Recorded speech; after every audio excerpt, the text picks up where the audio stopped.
Good morning. I'll call to order this September 20th, 2022 meeting of the Santa Barbara County Board of Supervisors here in the Santa Maria hearing room. Madam Clerk, would you call the roll, please? Supervisor Williams, Here. Supervisor Hart, Here. Supervisor Nelson, Here. Supervisor Lavanino, Here. and Chair Hartman. Here. Please stand and join me in the pledge. Ready? Begin. I pledge allegiance to the flag of the United States of America and to the republic for which it stands, one nation, under God, indivisible, with liberty and justice for all. Next item is approval of our minutes from September 13th, 2022. May I have a motion? So moved. Second. And any discussion? Seeing no lights, all in favor say aye. Aye. Aye. Any opposed? Passes unanimously. CEO report. Yes, good morning, Chair and members of the board. CEO Miyasada was out today. She is in Columbus, Ohio, where she is presenting at the International City County Managers Association, and she is presenting a capstone project on regional efforts regarding equity and inclusion. So she'll be back with us next week. I'd also like to provide a little bit of an overview of some awards received by several of our employees in the probation department. The California Association of Probation Institution Officers selected Supervising Probation Officer Tiffany Phillips as the Supervisor of the Year for the Southern Region and Juvenile Institutions Officer Crystal Perez for the State Jerry Darling Award. SPO Phillips was selected for her dedication and leadership in the successful implementation of juvenile facilities, de-escalation, and crisis intervention training project. There, she successfully oversaw classroom and hands-on de-escalation training approaches designed to prevent and, if necessary, intervene in behavioral interactions. Utilizing her own excellent skills, SPO Phillips was able to lead her training team and join them in personally delivering the training to all juvenile facility staff. And Crystal Perez was awarded the Jerry Darling Award. That award was created in order to honor Jerry Darling, who was instrumental in the development of programs and standards within juvenile institutions.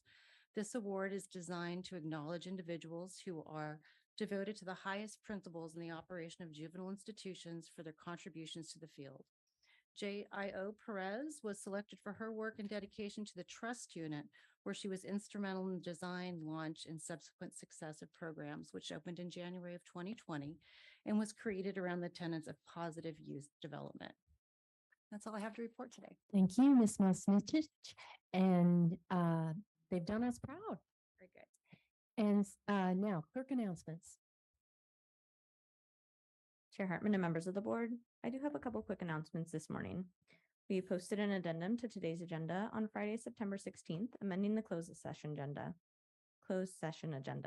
The closed session agenda was amended to include 2 additional closed session agenda items. The first is under conference with legal counsel existing litigation, paragraph 1 of subdivision D of the Government Code section 54956.9, United States of America, ex rel. Judith Ziza versus County of Santa Barbara et al., United States District Court for the Central District of California, case number 214 CV 06891. The second is under conference with legal counsel, anticipated litigation, paragraph 4 of subdivision D of the Government Code section 54956.9, deciding whether to initiate civil litigation, 1 case. This amendment was posted online and has been made available to the board and members of the public. Lastly, I would like to remind the public who are participating in our meeting today of the board's updated methods of public participation. For the Board of Supervisors' methods of public participation and to provide public comment on general public comment or on an item on the board's agenda, please see page 2 of the agenda. Members of the public can attend meetings in person, both in the Santa Barbara Board Hearing Room chambers as well as the Santa Maria Board Hearing Room chambers. Please note, the board is following all local and state guidelines and are no longer requiring face coverings indoors. If you attend the board meetings in person, you will no longer be required to wear face covering, but please be advised that the Public Health Department is still strongly encouraging all county staff and members of the public to mask and socially distance themselves in crowded areas. I would also like to remind the public that if you require any special accommodations, please contact the clerk of the board's office to make that request, preferably the Friday prior to the board meeting. Individuals that would like to provide verbal public comment virtually may do so via Zoom by registering in advance via the link available on page 2. After registering, you will receive a confirmation email containing important information about joining the virtual meeting. Once the chair has announced the item you want to comment on, please join the meeting with the information provided in the registration confirmation email. You will be placed on mute until it is your turn to speak. The clerk will call you by name. When removed from mute, you will hear a notification that your line has been unmuted. If you are using a touch-tone phone, you may need to press *6 to unmute yourself. Each person may address the board for up to 3 minutes at the discretion of the chair. If you have any questions, please feel free to contact the clerk of the board's office at 805-568-2240. That concludes my announcements for today. Thank you, Madam Clerk. So turning to our administrative agenda, I have that items A9 and A13 have been pulled. Have any other board members pulled any items or like anything else pulled? And do any members of the public have any items to pull? Chair Hartman and members of the board, we have 2 requests to speak from the public on item 13. All right, thank you. Would you read A9 into the record, please? Chair Hartman and members of the board, administrative item number 9 is from the General Services Department. It is to consider recommendations regarding an amendment number 2 with Endless Energy, Inc. for the Betaravia Campus and Fire Station 12 Renewable Energy Project number 19026. This item is located within the 2nd and 5th districts. This item requires a 4/5 vote. Supervisor Lebanon. Thank you, Madam Chair. I pulled this item, just had a few questions that I didn't see in the original report. And this one's close to me because this is right across the parking lot. So I see it every day. And I was a little bit dismayed to see that where we're at, because it's not too surprising in the climate that we're in, that we're having problems with supply chain. So I get that. What I'm most concerned about is the payoff period. And we did get a late email. So the payoff period that we were anticipating, I think, was 9 years or 7. Was it 9 years? And now we've moved to 11. I just want to make sure about that. That's correct, Supervisor Lebanon, through the chair. And then is there one thing I'm worried about? So I don't know that much about solar. So I talked to Supervisor Williams about this, but I just want to be clear on this too, is that, so those panels have been up there for a couple of years already. What's the degradation? What have we lost by the time that we get it plugged in? What have we lost in the use of those? And what's their lifespan, I guess? So I'm going to hand this over to John Green, who has taken on this project to get it moving forward. So with that. Hey, John, go from the jail to the next. Yeah, they only give them hard. Yeah, the jobs. easy ones. You get all the easy ones. All right. Good morning, and Supervisor Levin, through the chair. So we understand that the panels kind of degrade about 0.5% per year. Okay. Yeah. So even in the early stage, I mean, aren't they at their most potent, or do they degrade exponentially as they get older? Or so in the first year, we're only losing 0.5%. So we're going to lose 1.5% is what you're telling me. It's somewhere about, around there. Supervisor Levin, through the chair, it's about 0.5% per Okay. year. All right. Every year. And then I guess one of the other questions I'm most worried about too is, so it seems like we're in this position where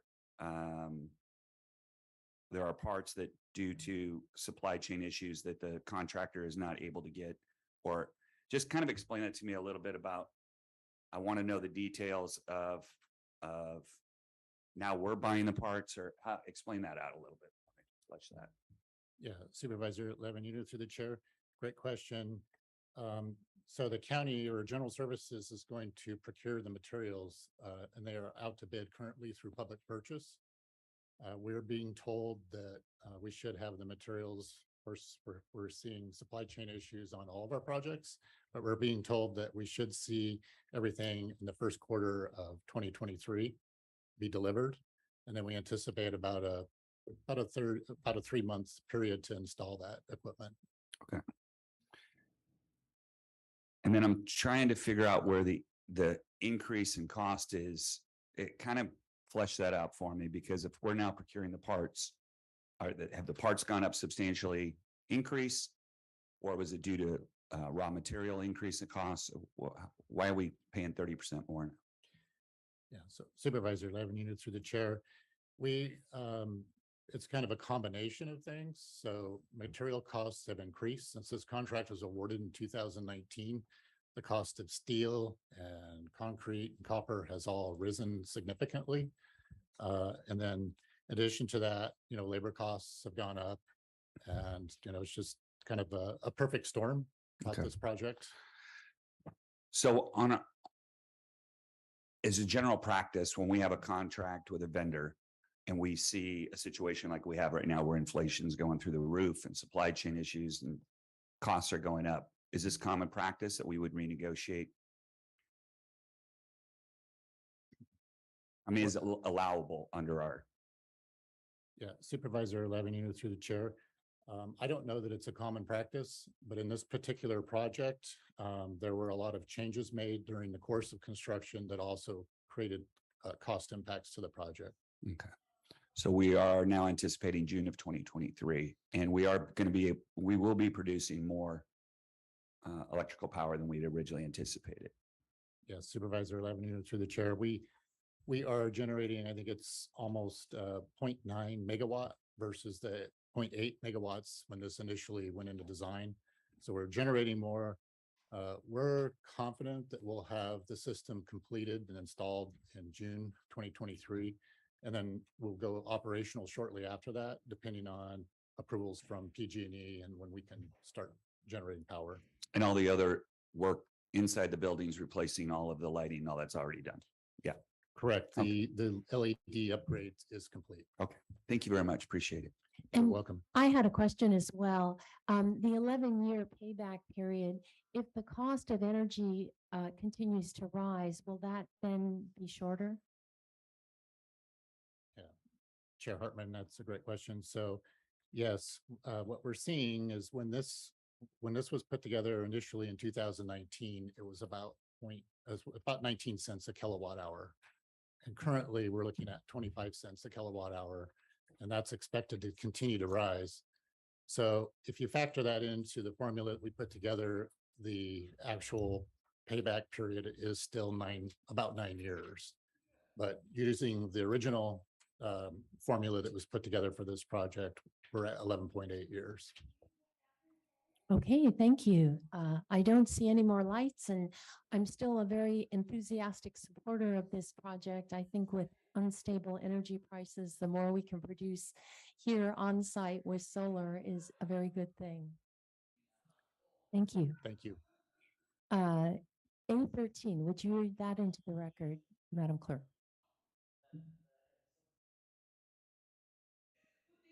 Chair Hartman and members of the board, administrative item 13 is from the General Services Department. It is to consider recommendations regarding the contract renewal for countywide security services with Triumph Protection Group. Supervisor Nelson. Yes, Chair Hartman, I understand there's some public comment. I'll be happy to go after that. On A13. Chair Hartman and members of the board, we will begin with Andy Caldwell via Zoom.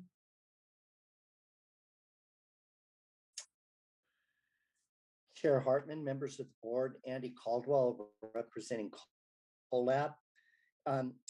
We understand the necessity of this item, but we want to talk about the necessity of this in the context of this issue of whether or not crime rates are going down, whether or not you need the South County Jail at near full capacity and the like.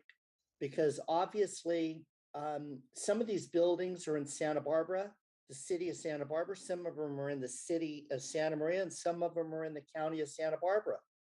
And what this item means is that the county staff doesn't feel safe, nor do they feel that their buildings and facilities are safe by way of regular police and sheriff protocols, i.e. that, well, if you got a problem, you call 911. Well, the reason we are speaking here today is that we believe that there's an upwards of an 84% increase in crime in our rural communities. And a few weeks ago, we had a meeting with about 40 farmers and business owners, both in the county and in the city of Santa Maria. And they talked about getting ripped off and vandalized on nearly a weekly basis. And we believe we need the extra help too, just like you feel like you need a $1.5 million supplement to police and sheriff. We need that supplement as well. And what we're asking for is if you would consider spending another $1.5 million for a vertical integration prosecution unit of rural crime deputies, in criminal investigator, and a prosecution unit, because these thefts and intimidations are happening on a, like I said, a weekly basis in the rural areas and the cities. Now, we know that you can't do that in the cities, but certainly you could help us in the rural communities. And the bottom line is some of this is done by the homeless, which I think is part of your problem, but some of it's also being done by crime rings.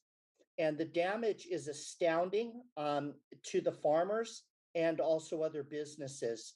So we would ask that you would not just, in essence, look after your own interest with this extra effort, but you would consider making an extra effort for your residents and taxpayers as well. Thank you.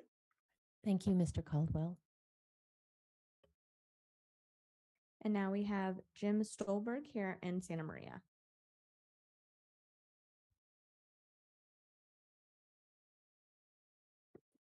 Good morning, board. My name is Jim Stolberg. I'm a partner at Hampton Farming and also sit on the county's Ag Advisory Committee. We grow wine grapes and avocados from Santa Maria down to Lompoc and San Ynez. Over the past 4 years, our company and our clients have suffered more than a dozen thefts and destruction of our property and our equipment.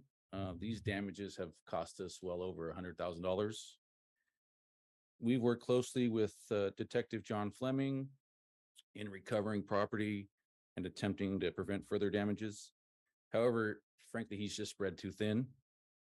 We need you to allocate significantly more funds for patrol officers in the county and to a dedicated prosecutor for crimes against business. I'm asking this before you are entering into this multi-million-dollar contract to secure government locations. You really need to look at allocating funds to protect our businesses and our employees. Thank you for your consideration. Thank you.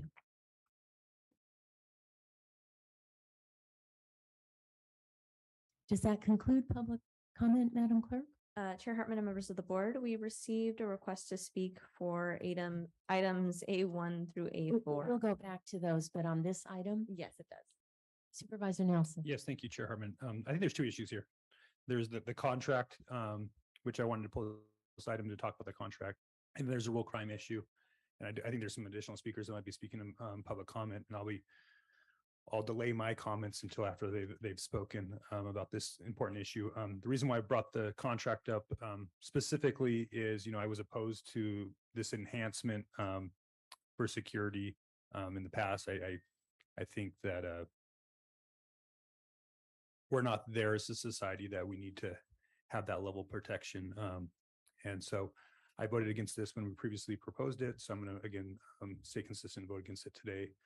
I don't think these two issues, while they're expenditures, whether we move forward with this contract and whether we address some of the property and rural crime out there, it's two important issues in our county, but not necessarily connected. I'll be glad to move a little bit further at another time. I just wanted a roll call vote on this.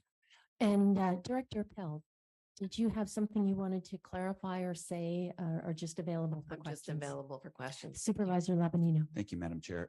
And I wish I remembered, maybe it was you, Jeanette, that gave me an update on the type of items that are being confiscated at these checkpoints. I think it was you. It was me. Okay. Yes, A lot of meetings. Could you kind of just give us a rundown of what you're seeing? So I would like to introduce Gary Thompson, who's our physical security coordinator. and he can give us a quick update on Okay, that. thank you. Thank you. And while Gary's coming up, I agree with Supervisor Nelson. I think these are two different items. I'm totally in support of increasing rural crime oversight. But I think this is, I understand why the public's trying to mix these two together, but I'd be happy to deal with that also later. Sure. Gary, Good morning, good morning. Supervisor Lavanino through the chair. Thank you for the question. Just to give a little background, security screening began on July 13th at our administration buildings. The technology in place is X-ray scanners and walk-through metal detectors. So our primary focus is to reduce exposure to external risk. As the seat of county government, the administration buildings are high profile. They host public hearings, are subject to protests, and may have contentious debate. We often receive visitors suffering from mental illness and erratic violent behaviors. County employees have also been targeted by opposition to political and social issues, especially over the past several years. So without access control measures, it was a greater disadvantage for physical security services to screen for hazards. So since we implemented the security screening at the administration buildings, we ran some numbers from July 13th through August 26th. The total number of visitors combined at both locations were a little over 3,087 persons. The total seized items were 159. That's a seizure rate of 5%. Of those items, 126 knives, and those knives were anything from pocket knives to hunting knives of different sizes. 19 tools. When we say tools, we're thinking about box cutters, razor blades, things of that nature. 12 pepper spray canisters, 2 tasers, and 2 persons with valid CCW authorized to carry were directed to return their weapons to their vehicle, which they did without incident. And that's part of our procedure. So that just gives you a little oversight of what we're collecting through this screening process. And it's not that these items are illegal to carry. I mean, you can carry these legally in this country. That's not the point. We look at a comprehensive approach to security and safety. So we're looking at the big picture. Without screening, people who want to do harm to persons would have a greater advantage to do so if we allow these items to enter our facilities. So we're trying, we can't stop 100%, right? But we can mitigate the risk by eliminating those vulnerabilities, and that's what we're trying to achieve. Thank you. Thank you. Well, personally, I want to thank you for what you and the others do in protecting not only us. Honestly, if this was just me up here and us, I think we wouldn't feel like we need to do this. We have employees here that are threatened. You know, we have tax collection here where people get really upset if they have to come in and pay a tax, or they're told that they can't do something that they want to do. I think it would only take somebody out in the public about 10 minutes to look through our emails and realize there are a lot of very disturbed individuals out there. And I just appreciate what you do. And I have no problem moving this forward. And like I said, for me, it's 2 different things: rural crime and protecting our employees that are here. I think anybody that has an issue with this, all you have to do is go back and look at what happened in San Bernardino County. And I can't ethically just tell our employees show up and with no protection out there. So I'll be supporting this, and I'll move it once we get done with any other comments. Supervisor Williams. Well, I think it's important to address it, and having Gary and his team about because of attraction and retention. I mean, we have one department in particular that is exhausted from the last couple of years worth of work, and we need those folks to stick around. The death threats that were made were very real. Sometimes people make those and they are not deemed by law enforcement to be serious. In the past 6 months, we've had, or past 12 months, we've had death threats that were deemed investigatable and prosecutable.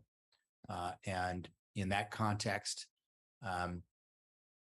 it makes sense for us to be proactive instead of wait for a tragedy to happen.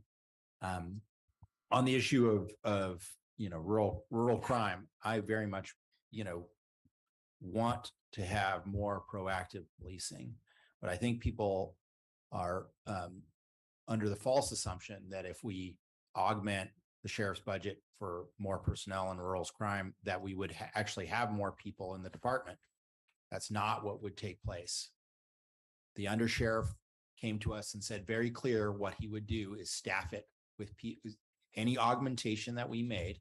He would staff it with people from another part of the sheriff's department because he is not able to recruit enough personnel to staff it with new people. So what that would do is it would just take away from patrol elsewhere or proactive policing elsewhere. We are not in a good position to be augmenting it because we would essentially then pay twice for the same officer. We would pay once for them supposed to be doing patrol in one area of the county and then chasing the next thing that we budget, we'd be paying the sheriff's department twice to do it over there with the same person. And obviously that person can only be in one place at one time. So the way to solve this is we need to improve attraction and retention of our sheriff's personnel. And that means, morale in the department. That means addressing morale in the department. That means addressing, issues in the department. And it means going out there and, recruiting great young local people to join the sheriff's department and do a little bit of heroism in their hometown. And, judging from some of the folks that have done really well in the last couple of years, you may think you're too old for the sheriff's department, but you are not. If you have a clean record, come talk to us. If we could keep our comments to this item, that is security, rural crime really isn't on our agenda today. We can ask that it be agendized and get some options coming back from us. Supervisor Hart. Everything's been said except that, and I think I would welcome putting another item on the agenda to talk about rural crime. Okay, Supervisor Nelson. Yes, thank you. I don't want to debate the merits of the security or poke holes in what the efforts that are being done, because I understand there's, if we're going to pay for this, I want to make sure it's done in a way that is effective. But, we need to consider, that some of these things out there that make us want to protect our employees, the San Bernardino, that was a crime that was an employees on employees, the U.S. Postal Office, usually employees on employees. So, when we talk about, crimes against government employees, we need to look at the whole picture. Again, I want to make sure, again, if you're spending these funds, that they're done in a way that it really does provide protection. The list of things that were screened there sounds like a barbecue in Santa Maria. I mean, there's not a lot there that concerns me. Best thing to prevent a bad guy with a weapon is a good guy with a weapon. And so hopefully that's a police officer, but in some cases, when minutes count, cops, or when seconds count, cops are minutes away. So it isn't good sometimes to have good citizens that are willing to step in the gap. So anyway, I've made my comments about this, and I would like a roll call vote. Supervisor Lavanino, will you move that? I'll move A13. All right, and may I have a second? Second. And Madam Clerk, could we have a roll call vote, please? Supervisor Williams. Aye. Supervisor Hart. Aye. Supervisor Nelson. No. Supervisor Lavanino. Aye. And Chair Hartman. Aye. Motion passes 4-1. And so we have the public A1 through A4, and people would like to comment on each of those individually, I gather. Is that correct, Madam Clerk? Chair Hartman and members of the board, it is one public commenter that would like to comment on, looks like the bundle of those items. Okay, I think we have to read them each into the record, and then you can make your comment. but we won't read them individually and have you comment if that's all right. Yes. Chair Hartman and members of the board, administrative item number 1 is from the Behavioral Wellness Department. It is to consider recommendations regarding agreement number 22-20133 with the California Department of Health Services County Mental Health Plan fiscal years 2022 through 2027. Administrative item number 2 is also from the Behavioral Wellness Department. It is to consider recommendations regarding the First Amendment to the agreement with the Santa Barbara County Education Office, fiscal years 2021 through 2022. Administrative item number 3 is from the Behavioral Wellness Department. It is to consider recommendations regarding the behavioral wellness staffing contract with Rockstar Medical Partners, LLC, fiscal years 2021 through 2024.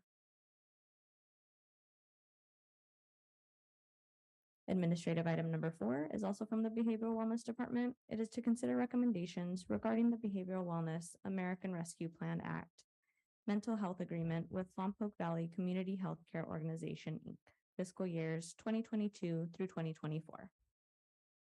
Thank you. Thank you. Sorry, I did not realize that my request to speak included that. I'm Jill Bolster-White. I'm the Executive Director of Transitions Mental Health Association. We're a contractor with the Behavioral Health Department, and I just wanted to indicate my support for the department and these items. We've just been really happy to work with Director Navarro and her team. And so that's really all I wanted to say. I did want to mention, I'd be remiss as a mental health advocate, though, just to mention in the last presentation, it's important not to conflate mental health diagnoses and violence. It's really important that we acknowledge that people who have a diagnosed mental illness are usually the victims of crime and not the perpetrators. So it is a distinction I wanted to make. So thanks very much. Thank you very much, and thank you for being here. We appreciate your work. So that concludes our administrative agenda. We'll go to public comment. I imagine we'll hear more about rural crime there and can give direction. Yeah, we'll get there. All right. So may I have a motion to approve the balance of the administrative agenda? I'll make that motion. And a second? All in favor, say aye. Aye. Any opposed? Administrative balance, the balance of the administrative agenda is approved. So now we'll go to resolution number 16, the administrative item number 16. Madam Clerk, would you read that into the record? Chair Hartman and members of the board, administrative item 16 is sponsored by Supervisor Lavanino. It is to adopt a resolution proclaiming the month of September 2022 as National Recovery Month in Santa Barbara County. Joining us here in person, we have Amy Lopez. And I will now read the resolution into the record. Whereas the Santa Barbara County Behavioral Wellness Department provides, in partnership with community-based organizations, a continuum of care, which includes the prevention, intervention, treatment, and recovery from mental health and substance use challenges, promoting the message that behavioral health is essential to wellness. And whereas mental health and substance use disorders affect Santa Barbara County and all communities nationwide, and with the commitment and support, those impacted can embark on a journey of improved physical health, emotional health, and overall wellness.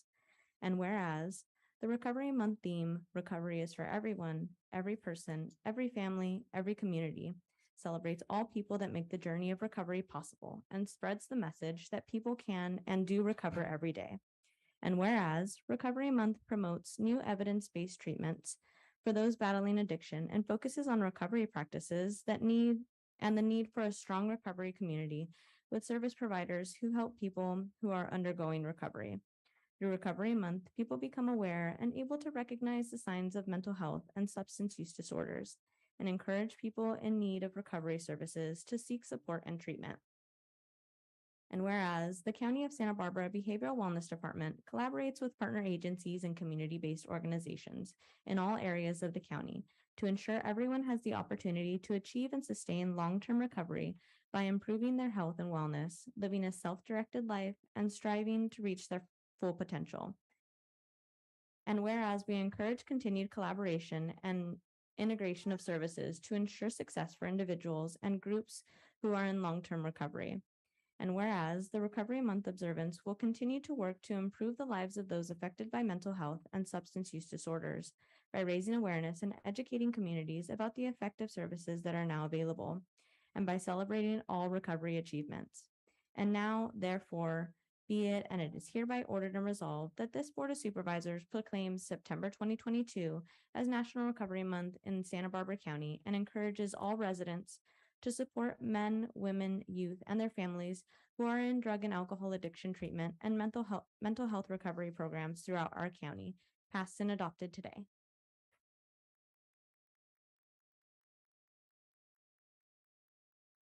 Good morning, Chair Hartman and supervisors and county staff. We're really excited to be here today to celebrate National Recovery Month. I'm going to turn it over to our alcohol and drugs program team. I'd like to introduce to you all, though, Melissa Wilkins, who is now our division chief over alcohol and drug programs. So the first time announcing her and introducing her to you all in that new role. And this is Amy Lopez, program manager of alcohol and drug programs. And they have a presentation for you and they brought goodie bags for you. So if I can pass those out to you while they're speaking. Thanks, Tony. Chair Hartman and members of the board, thank you for having us here today. This is always the fun part of the meetings, and we really appreciate your acknowledgement.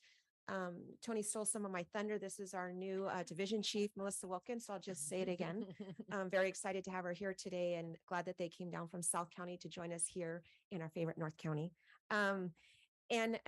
I wanted to introduce the team that I brought here with me today. If you all could just stand up. From Council on Alcoholism and Drug Abuse, we have Deshaun Chavez and Victor Vega. Wave your hands. From Good Samaritan Shelter Services, we have Lindy Morabito and Christina Vasquez, Anna Chase, and Donna Flores and Kirsten Cahoon. And this is just a small fraction of some of the representatives of our treatment programs. We do contract our services out into the community. This is just a small fraction of those who are working the front lines, even throughout the pandemic, to ensure that all of our beneficiaries in Santa Barbara County have access to services.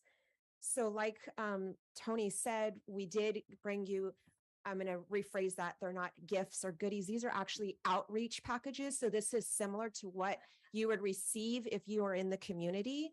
We are in the middle of an opioid and fentanyl crisis in the country. Here in Santa Barbara County, it's hit us pretty hard. And we are, like everybody else, I heard, I think it was Supervisor Williams talk about staffing. We struggle as well with getting the manpower out there to, match the need or the demand for Narcan and overdose prevention. We actually gave you a flyer in there. This is brand new, hot off the press, with information on overdose prevention, what an overdose might look like, and how to administer Narcan, because technically we can't give that to you without educating you on the topic. There's also, we're getting really good with technology. You'll see a little scan code right here, so you can go online and watch a video. Very exciting that we recently launched our Fentanyl is Forever campaign. You may have seen some commercials, radio ads in English and Spanish, but we also are in a pilot project for Naloxone Now Santa Barbara. We just this week alone, we have sent out, I think, 10 kits to members who go online to our website, to Fentanyl is Forever, go to Get Naloxone, click on Get Naloxone Now, enter their information, acknowledge that they've reviewed the video on how to administer Narcan, and then we mail a kit to them. It's pretty innovative. It's very unfortunate that in Santa Barbara County, we're in the situation that we're in, that this is what we have come to. But it's exciting that we have support from our department head, from the Board of Supervisors, and from all of our contracted providers in getting the word out, educating the community, and providing treatment to our beneficiaries who need it. Did I miss anything? It is Recovery Month, and that's why we're here. We're celebrating recovery. Recovery is for everyone. I do have to say that substance abuse does not discriminate. It impacts all communities, all walks of life, north, south. And so we are here to celebrate recovery, and every small step of recovery is a celebration. And we have had 2 events so far, one in Lompoc, one in Santa Maria, and we have another one on Monday, the 26th at Sunken Gardens from 4 to 7 p.m. Again, to celebrate recovery and all the efforts that families make to be in recovery. And we have two amazing guest speakers, music, games, prizes, and food. So we encourage you all to come out with us and celebrate recovery and celebrate the efforts that the community has made to be in recovery themselves. Thank you very much.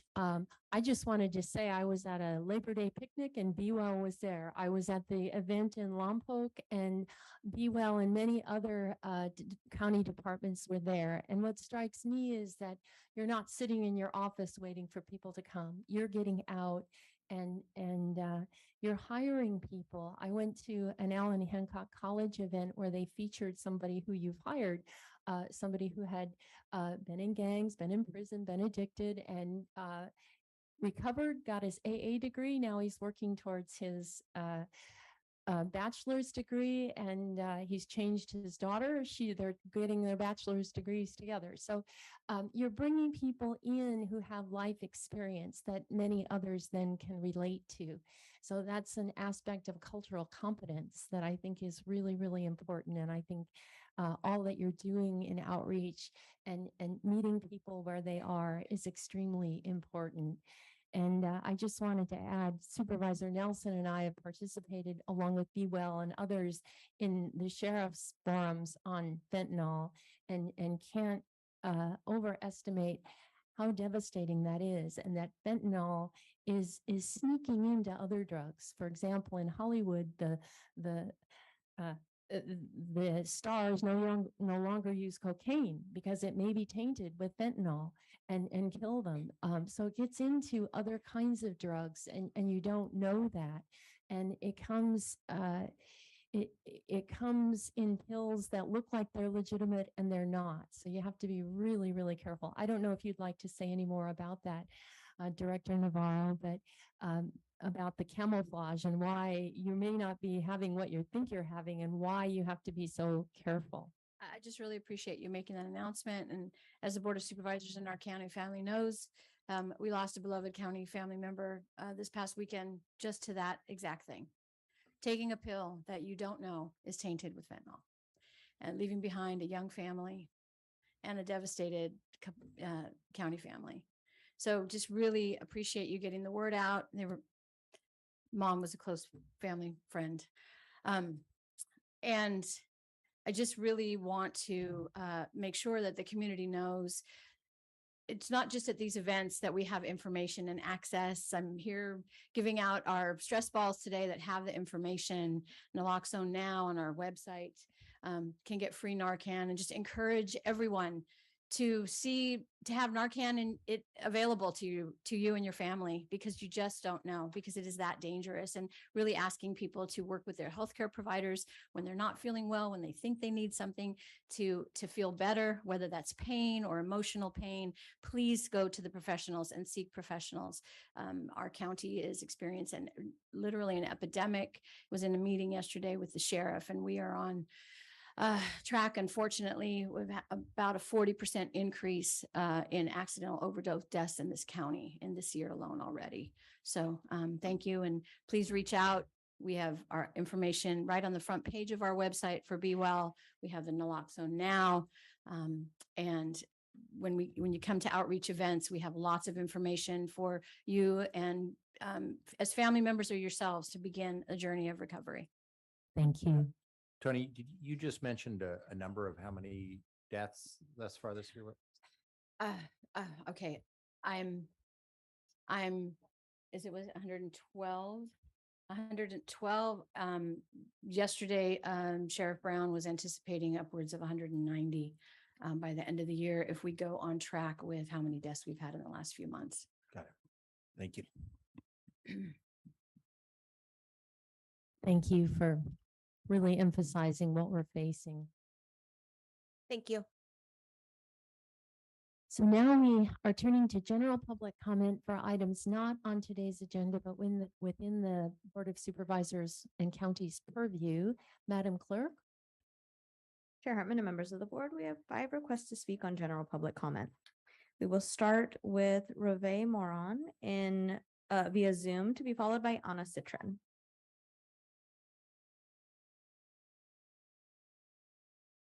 Hello, my name is Reve Moran, and I'm with the League of Women Voters of Santa Barbara. We are here to celebrate National Voter Registration Day today, which is a wonderful event.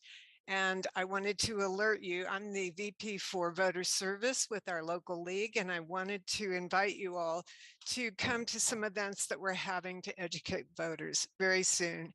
You can go to our website, lwvsantabarbara.org, to find out everything that's going on with the local league. The first one I want to highlight is, there's only 2, a candidate forum for the state assembly race for District 37. We're still in District 37, but it looks very different than it used to. And the 2 candidates we will be featuring are Greg Hart and Mike Stoker. It will be a forum available to the public, and you can come watch it at the Santa Barbara Women's Club, 670 Mission Canyon Road, or you can watch it live streamed on our Facebook page, or you can come via Zoom. So go to our website for more details on that. It's on October 6th at 6 p.m. at the Santa Barbara Women's Club. We're also having a pros and cons forum on October 13th, which is a Thursday at 6 p.m. That will be done via Zoom. We will be talking about all of the statewide propositions, all 7 of them that will appear on the ballot, and some local measures and initiatives. So please come and watch. It will be recorded for later viewing, and we'll be posting it on our website, but you can attend that day by getting the Zoom link from our website, lwvsantabarbara.org. Thank you all, and happy National Voter Registration Day. Thank you.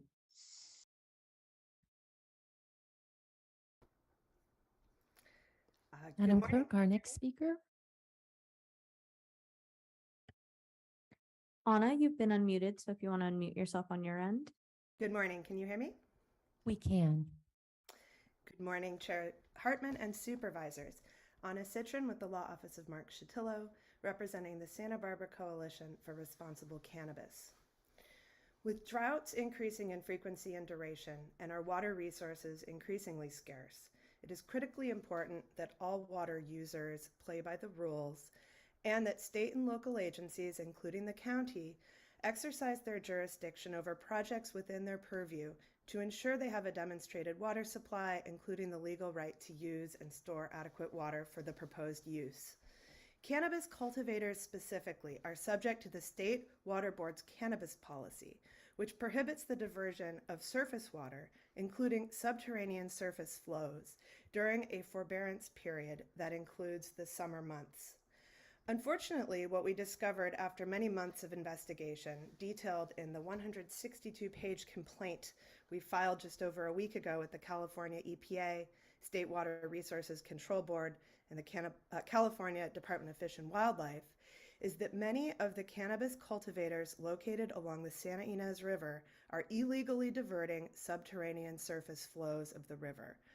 Moreover, these diversions are concentrated during the dry summer months, when the forbearance period should apply, and when the effects of the additional diversions, including on downstream water users, are particularly pronounced. Our complaint, which you should have a copy of, is directed to the state agencies and their failure to enforce their cannabis cultivation policy. And the factual and legal questions posed in the complaint are for the state to resolve. The county also has an important role, however, as the county's permit review process can and should function as an important check to ensure cannabis cultivation projects are in compliance with the State Water Board's cannabis cultivation policy. I want to draw your attention to one portion of our complaint specifically. The third document in the complaint, the report prepared by Ms. Anderson, includes a section starting on page 97 of the PDF that describes what went wrong in the processing of these projects at the county level that led to these illegal diversions not being flagged and being allowed to occur. A core problem is that the county's cannabis permit process has not included water rights, and the issue of surface water diversion in its evaluation of these applications. The county CEQA checklist focuses solely on compliance with water quality, which is another portion of this state water board policy, when it should also separately address water rights. Our hope in sharing this complaint is that the county will take affirmative steps to better integrate water rights into the cannabis permit review process and specifically improve coordination with the state with regard to water rights specifically. Thank you very much for your time and attention. Thank you, Ms. Citron. Next, we have Bonnie Elliott to be followed by Virginia Souza.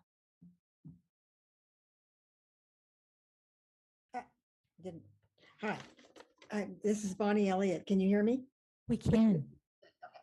I wanted to talk to you about an accessibility item and a security issue also.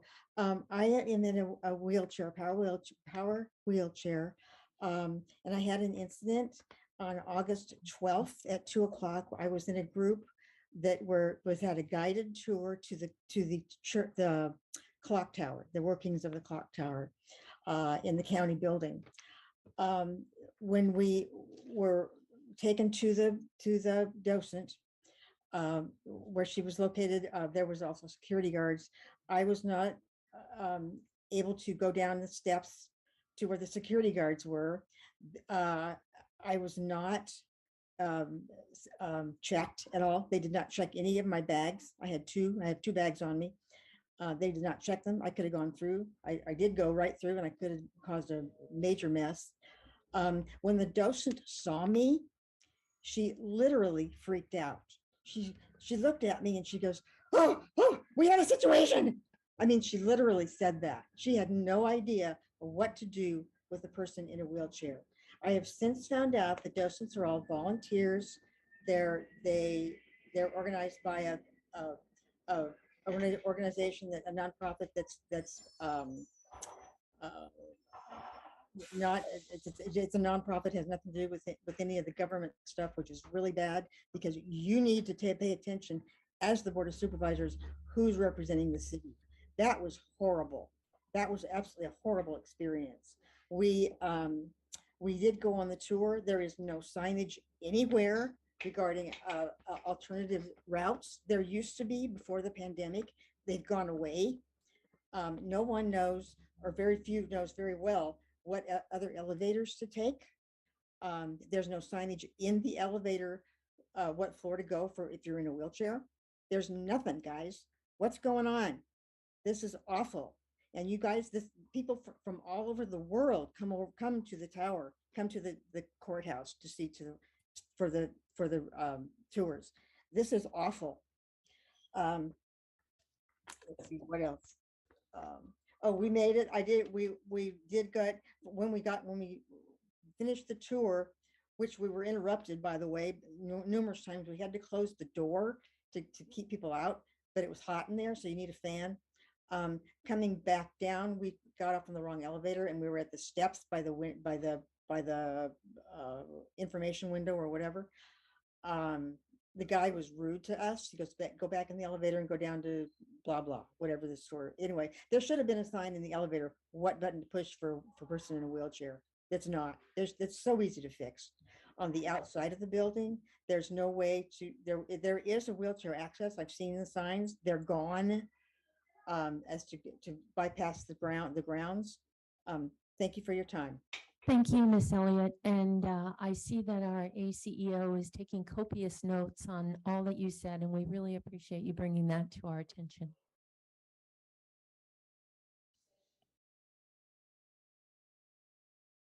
Virginia Souza to be followed by Larry Farini.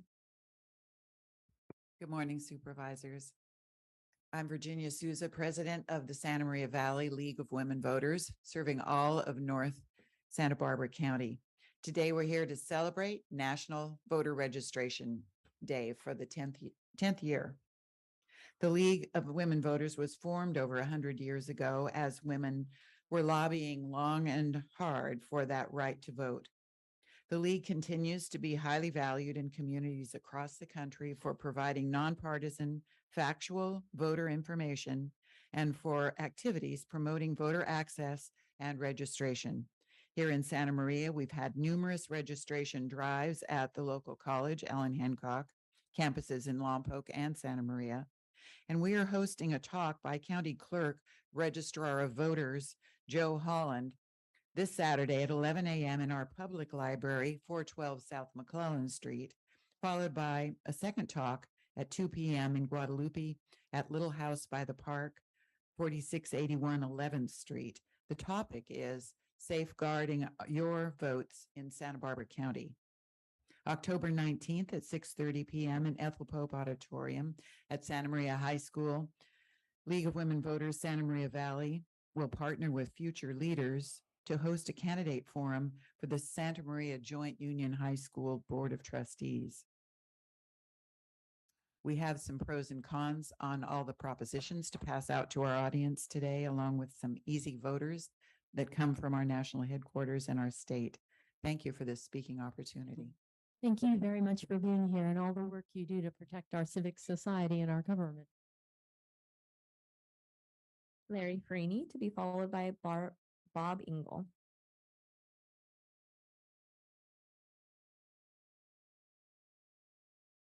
Hi, good morning, Chair, Supervisors.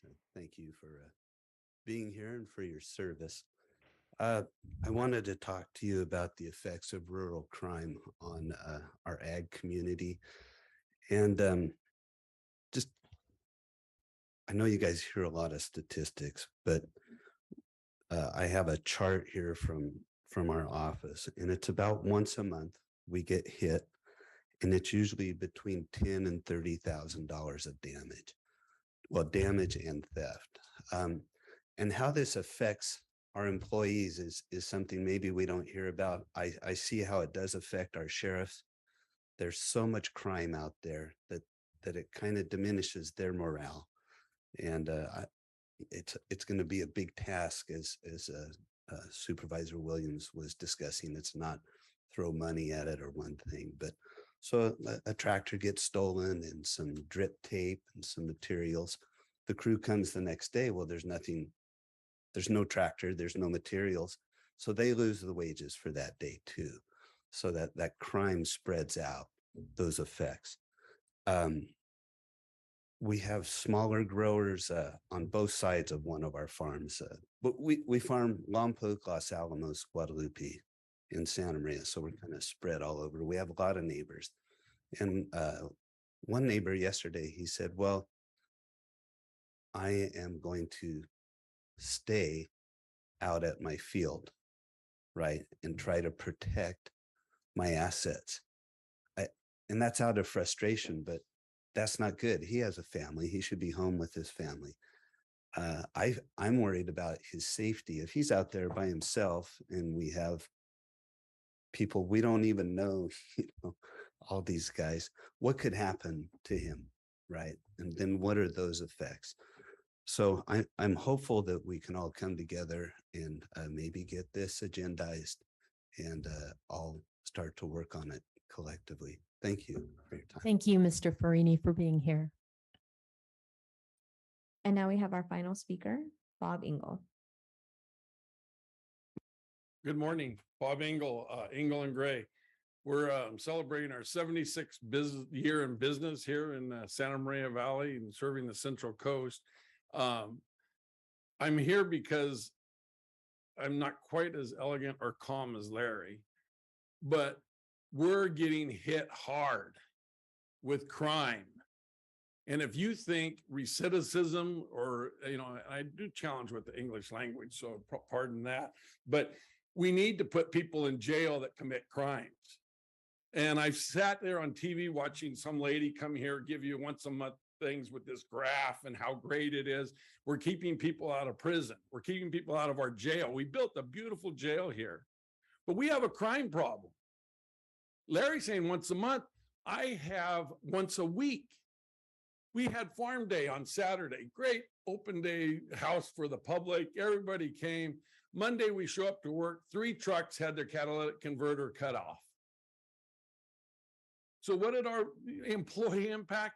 We spent all morning getting trucks to the muffler shop, trying to get them street legal again.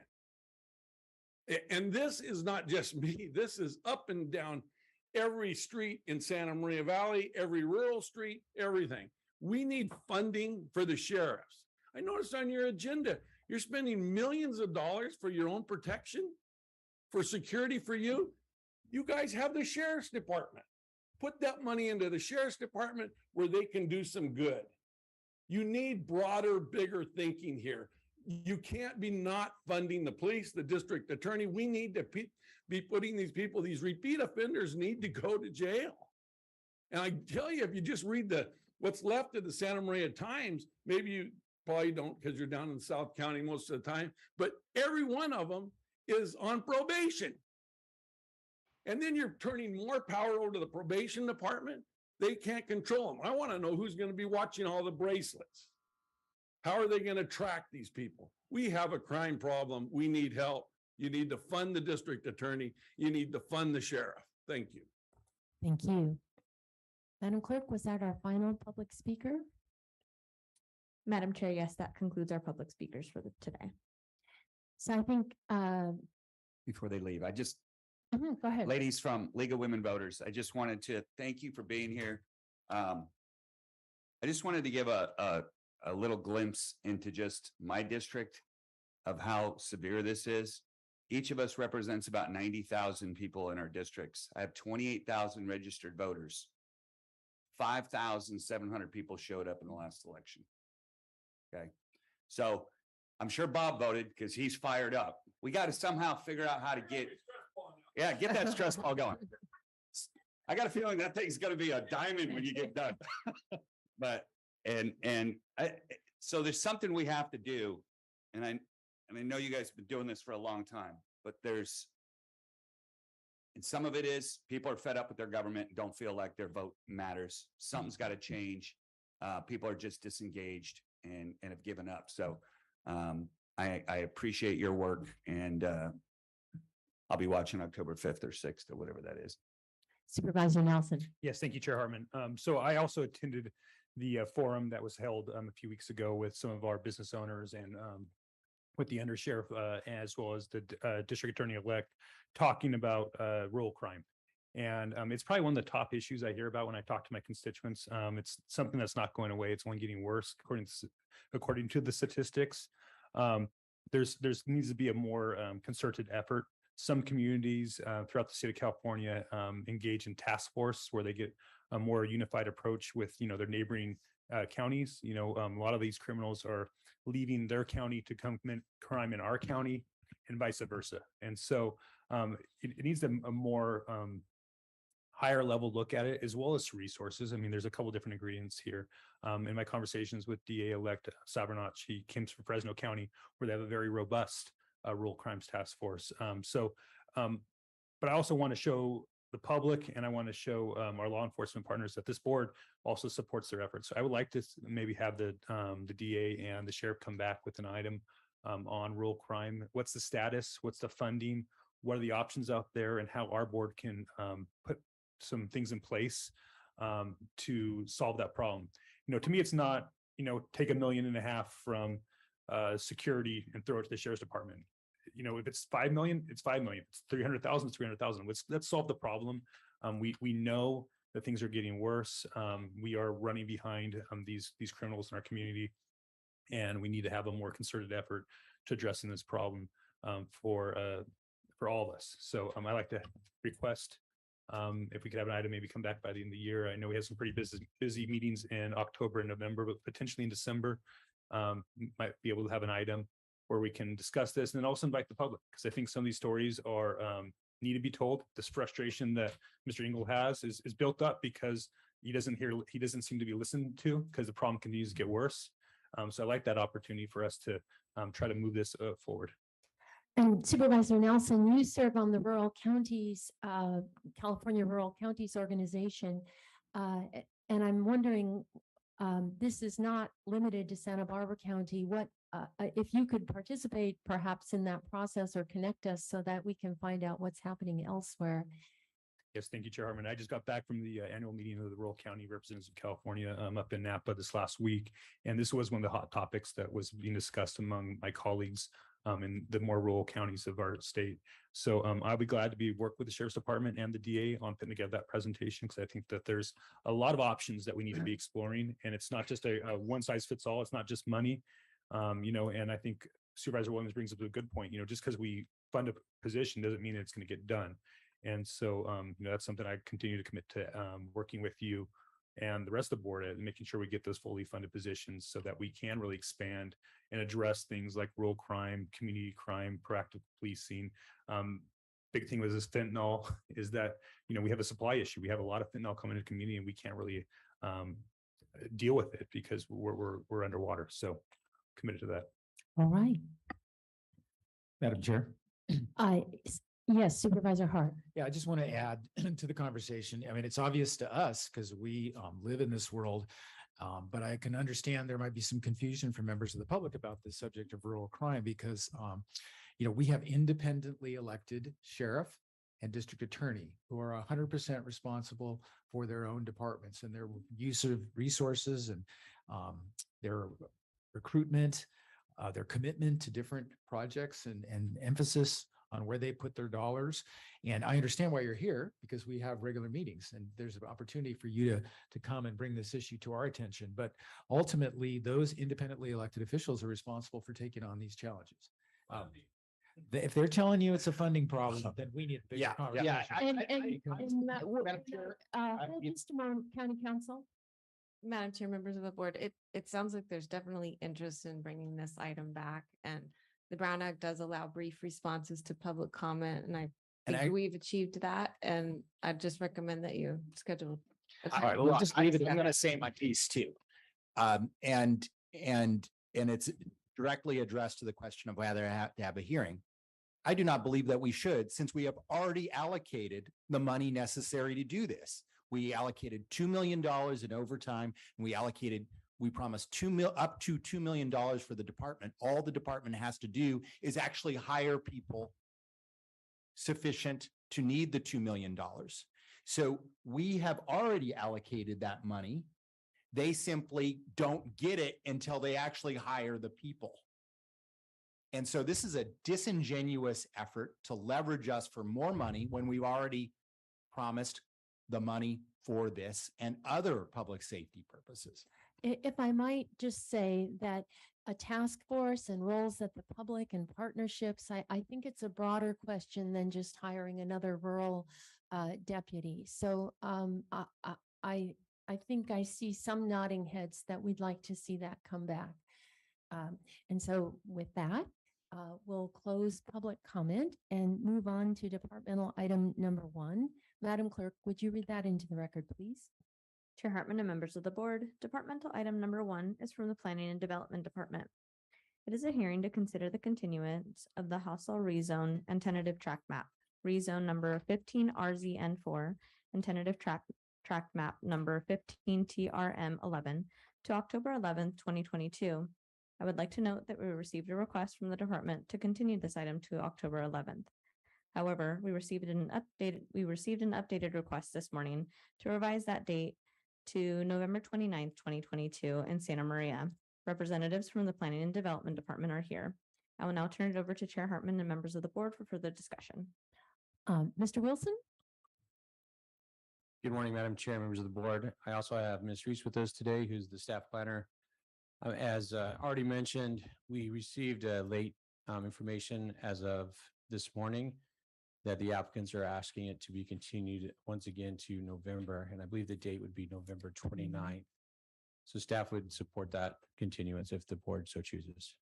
All right, Supervisor Nelson. Yes, I've been in contact with the applicant over the last couple of months, trying to help them bring this item to the board and overcome some of the hurdles. And this being in my district, I like to support this motion to continue the item. I think we're close, and so I don't want to go ahead and start back and take it off the agenda completely.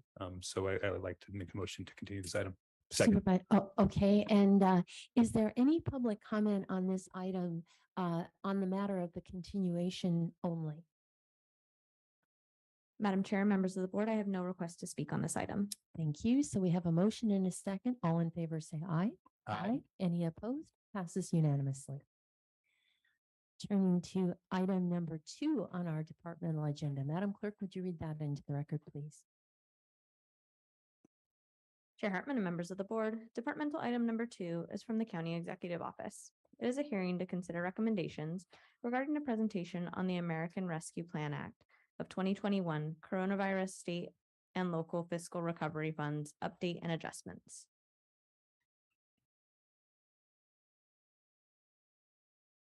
Ms. Anderson. Good morning, Chair Hartman and members of the board. This item is to discuss the ARPA funding update and some adjustments. As you may recall, during the budget hearings, your board fully allocated $86.7 million of the ARPA funding to very critical and beneficial projects. So those are all currently underway in some design or procurement phase, and several have been completed. So we'll cover those today. I'd like to introduce Ted Tabor, who's helping Nicole Parmalee, who also works on the ARPA projects, and he will be going over the presentation. Good morning, Chair Hartman, members of the board. As Nancy mentioned, today I'll be updating the board on ARPA projects and U.S. Treasury guidance updates since the budget workshop's ARPA special issue in April. I'll also be presenting some recommended adjustments to previously approved projects based on actual project costs or new information. Okay, so just a quick roadmap for today's presentation. We're going to start with an overview of ARPA, then provide an update on projects that are currently underway. And then finally, we'll get to some of the recommended offsetting funding adjustments to those previously approved ARPA projects. So just to start with an overview of ARPA funds, $86.7 million obligated to the county. Those funds must be obligated by December 31st, 2024 and expended by the end of 2026, December 30th, 2026.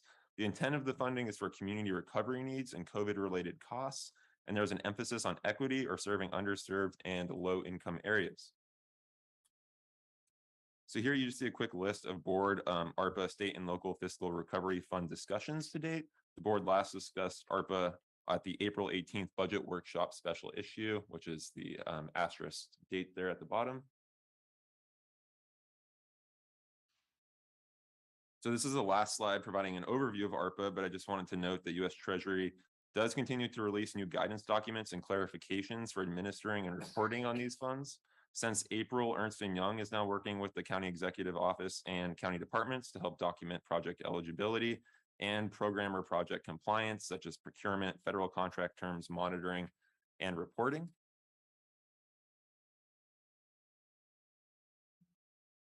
So this portion of the presentation discusses the ARPA projects with expenditures as of June 30th, 2022, or the end of last fiscal year. However, all of the ARPA approved projects are listed in attachment A to the staff report on this item. And I'm just going to echo that a couple times throughout this presentation. So here you see the expenditures for projects that were reported to Treasury through June 30th through last fiscal year end. And again, I just want to confirm that these projects are still incurring expenses, and these expenditures are just a snapshot as of fiscal year end. So most of these projects will spend all or close to the allocated amount. And projects, and I again just want to note that all of the projects are included in attachment A, but most projects are just in planning or procurement phases at this time, and so they are not going to be on this slide or the next slide, which just shows projects with expenditures as of last fiscal year. So here, this slide shows projects with expenditures that were reported to Treasury, and also all of the highlighted projects are fully expended or complete as of that time, as of June 30th. And just a quick note on the allocated amount column that does not reflect the recommended adjustments that we'll discuss later on in this presentation. So these completed projects or projects that have spent all of the ARPA money are the Santa Maria Juvenile Hall HVAC replacement. So $400,000 of ARPA funds were approved or obligated, and that money is fully expended, but the project is still underway with some additional funding required to complete the project. So, and the final portion of this presentation, we'll get to some funding adjustments for that project. The COVID-19 response project, vaccination, PPE, prevention in congregate settings, and vaccine incentives, that $1.9 million was fully expended. The Hedges House of Hope, or El Colegio property, ARPA $1.4 million of ARPA funding helped complete acquisition of a homeless house in Isla Vista. I do want to confirm that the 1.4 was just ARPA dollars. Other public dollars were leveraged for that acquisition, and the shelter is currently operating as a 50-bed homeless shelter. The Community Recovery Resource Hub project was completed by internal staff with some website consulting hours, which helped result in some project savings. The whole total project came in at about $18,000 to complete. And so some of the balance of that allocated funding will be discussed later at the end of this presentation. And then finally, the Comprehensive Economic Development Strategy. The county partnered with REACH and San Luis Obispo County to develop a long-term regional strategy and planning efforts to promote job growth throughout the region. And that was completed with $200,000 of ARPA funds. So for the final portion of today's presentation, to get to the recommended adjustments to ARPA funded projects, including those projects that were highlighted on the previous slide. The recommended adjustments to ARPA funded projects are offsetting. So some recommended adjustments are up, some are down, but there's no additional ARPA dollars to allocate. These adjustments are based on actual project costs, such as the Community Recovery Resource Hub or the Santa Maria Juvenile Hall, or in some cases, new information has come to light, which is driving the adjustment. Lastly, staff does anticipate returning to the board periodically to provide updates on project expenditures and to recommend further adjustments as projects progress or need change. Future adjustments are anticipated to be needed because projects are, for the most part, currently in the planning and procurement phase. So this table depicts the recommended adjustments to previously approved board items. I'm seeing it on my screen, but not that one. The screens aren't lining up.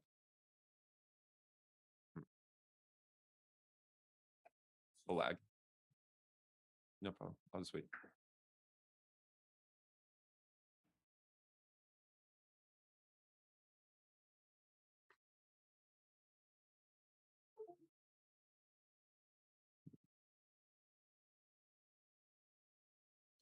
Okay, there we go. Okay, so this table depicts the recommended adjustments to previously approved board items. So to run down that list, the Toro Oil Water Separator, to the $1.5 million of previously awarded ARPA funds. Public Works has requested a less restrictive funding source to expedite the complex procurement process for this project. CO staff worked with Ernst & Young consultants to identify eligible general fund costs incurred to exchange sources with this critical public works project with no additional GFC needed. So those are the first two columns there. One is the Toro Oil Water Separator, and the next one is just offsetting that project costs with GFC backfill. The next project then would be the Community Recovery Resource Hub, which was completed under budget, as I mentioned previously, so that so $18,000 was spent and the balance of $182,000 is recommended to be distributed to other projects. Next one on the list there is the Santa Maria Juvenile Hall HVAC facility. As I previously mentioned, ARPA funds were exhausted, but there's about $79,000 of additional work required to complete the project. And lastly, the need for security service on county properties for homeless and as part of the homeless encampment strategy has recently become apparent since the homeless encampment strategy was discussed by the board in October 2021 as part of the Health and Human Services Recovery Plan. So that's the $63,000 on the final item there. And just noting the net change is zero as these are offsetting and there's no additional ARPA dollars to allocate. Here on the screen, you see the recommended actions, and I'm happy to answer any questions. Thank you. Do board members have any questions? Supervisor Nelson. Yes, thank you, Chair Hartman. Thank you, Mr. Tiber, for the presentation. So some of these expenditures were actually giving money to NGOs or other organizations. Are they also required to have the money spent Yes, at it's the end? the same expenditure period, whether it's a county project or we call it an external project. Okay. Right. And then, I heard that you're going to keep coming back to the board with periodic updates. How will we, staff kind of looked at the different projects and we're able to reallocate that internally. Is there a next set of priority or some type of policy that you guys are working off of other funds that might potentially be freed up? Obviously we're only spent about 5 million of 86 million right now, and that's really concerning. I know you have a lot of things in works in the planning stages, and that we're hopefully going to be ramping up and expending these dollars, not losing them to our community. But as we get closer to that, was it 2026? Are we going to have safeguards in place for us to be able to allocate those money to other board priorities? Supervisor Nelson, through the chair, thank you for that. Remember that there are some items that are over a 3-year period, so we wouldn't see that expending in each, or we would see that expending in each respective year. I anticipate we will probably come about twice a year. So I think we're going to be in front of your board again before June 30th, and as these procurement processes go through and give your board an opportunity for reallocation. We do have a list still available for projects that were not funded, and we are periodically getting requests coming in that we have our consultant look at and add to the list, and your board will see that again. Well, thank you. I think we're definitely having as part of the budget, overall budget discussion is really important as well. So I'm sure this is going to be one of the special issues items for the next few budget cycles. And thank you for the presentation and your diligence to make sure that we're being transparent and good fiduciaries of these funds. Madam Clerk, is there any public comment? Chair Hartman and members of the board, we have no requests to speak on this item. Thank you. Ms. Anderson, so it's not only spending all the money, but making sure that the money we spent is in categories that the federal government will pay for. Could you describe what kind of auditing or how the federal government, how we report, how they ensure that the funds are spent in the categories that they require?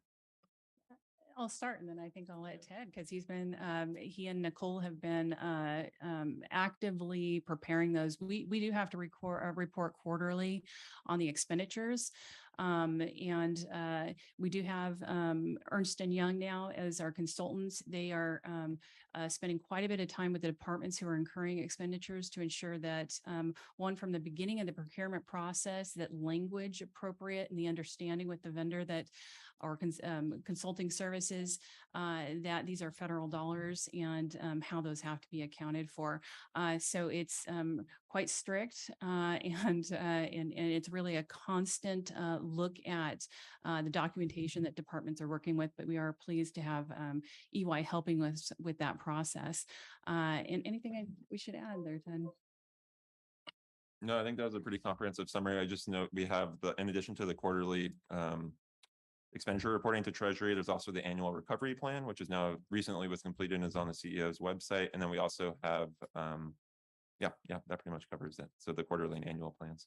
And do we ever hear from the federal government, or it's just kind of they check off that we submitted it? Yeah, so there's a process of submitting by a certain date. And as long as you do that, you don't typically get notified, but they do keep us warned that you have, a week until something is due. So far we have met all the deadlines. Okay, well done. So it's back to the board and need a motion for A through D and staff recommendation. I'll move the staff recommendation. Second. Supervisor Nelson, any further comments? No, it's ready to vote. Okay, all in favor say aye. Aye. Any opposed? Passes unanimously. Madam Clerk, would you read item number 3 into the agenda, please? Into the record. Chair Hartman and members of the board, administrative item number 3 is from the County Executive Office. It is a hearing to consider recommendations regarding a post-action report on the Citizens Independent Redistricting Commission process. Ms. Anderson again. Good morning, Chair Hartman and members of the board. This item is to file with your board a post-action report on the Citizens Independent Redistricting Commission, or Circ. You may recall the last time we provided an update to your board on the redistricting process was to file the Circ's adopted final map in early January. At that time, the Circ had committed to compiling a feedback and recommendations on the process to help improve the next cycle, which takes place in 2030. So today's presentation, we want to provide just a brief overview of the Circ 2020 process and review the commission recommendations for the next cycle. And we separated these into items that require voter approval, some that we're working on to still have determination to be made, and some that are process and procedure changes only that are quite simple to implement. We also are do have a slide on the 2020 redistricting costs, just to have so you have a general idea of what that over a year process took, some next steps, and then we'll go into any board action for today. So the establishment of the Circ started in 2018 with Measure G, and the 11-member Circ was comprised of county residents who were not elected officials, lobbyists, candidates, campaign donors, or coastal land members of those who are. After applications were closed in August of 2020, the elected official selected a pool of the top 45 candidates or qualified applicants. Our district attorney drew the first 5 initial commissioners, and then those 5 picked the remaining 6 by the end of December. We had about roughly 40 meetings that were held over this time period, and then the Circ adopted its final preferred map on December 13th. That was provided to your board in early January and became effective January 13th. And the Circ had held a final public meeting on May 23rd to collect the feedback and produce the recommendations that you see today. They provided a final document to the county, that's attachment A, and summarized those into mainly 3 categories: formation of the commission, commission operations and support, and completing the work of the commission. I did want to introduce Reese Ellistad, our fiscal and policy analyst. She helped with the process over the year-long way, and so she'll be going over some of the recommended slides.